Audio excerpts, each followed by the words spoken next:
Hello friends. एक राजा ने किसी बात पर नाराज होकर अपने मंत्री को कारागृह में डलवा दिया और उसे मृत्युदंड की सजा दी। कोई भूल हो गई होगी उससे। अब चूंकि उस राजा के दरबार का यह नियम था कि किसी भी व्यक्ति को यदि मृत्युदंड दिया जाता है तो उससे राजा खुद मिलने जाता था। तो इसी नियमानुसार वह राजा अपने घोड़े पर बैठकर उस मंत्री से मिलने गया। राजा घोड़े से उतरा, घोड़े को बांधा और जेल के अंदर उस मंत्री से मिला और पूछा कि भाई तुम्हारी आखिरी ख्वाहिश बताओ। उस मंत्री को ये सुनते ही बड़ा रोना आ गया और बहुत जोर जोर से रोने लगा। राजा ने पूछा, भाई क्या बात है, मैंने तुम्हारे जैसा कोई शूरवीर नहीं देखा, इतने युद्ध तुमने बड़े बड़े लड़े हैं, मुझे भी कई युद्ध के अवसर पर तुमने मेरी जान बचाई है, तुम क्यों रो रहे हो?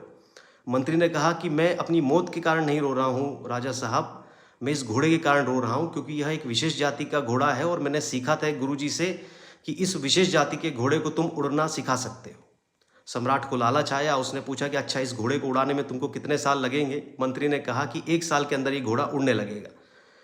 राजा ने कहा कि ठीक है, यदि तुम्हारी बात 1 साल में सच होती है तो तुम्हारा मृत्युदंड मैं पूरी तरह से माफ़ कर दूंगा और तुमको आधा साम्राज्य अपना दूंगा, ये घोड़ा ले जाओ। लेकिन तुम्हारी बात झूठी हुई तो तुम्हारा मृत्युदंड पक्का है। मंत्री वो घोड़ा लेके निकल जाता है, घर पहुंचता है। घर पे सब लोग कहते हैं कि तुमने कैसी बात कह दी, मूर्ख हो आप लोग, क्योंकि 1 साल बाद तो मरना ही है, घोड़ा भी कभी आसमान में उड़ सकता है। मंत्री ने अपनी बीवी को कहा, ना समझ, 1 साल में क्या नहीं हो सकता? 1 साल में राजा मर सकता है, 1 साल में घोड़ा मर सकता है, पगली 1 साल में मैं खुद मर सकता हूँ। घटना घटी, 1 साल के अंदर राजा भी मर गया, घोड़ा भी मर गया और वो मंत्री भी मर गया।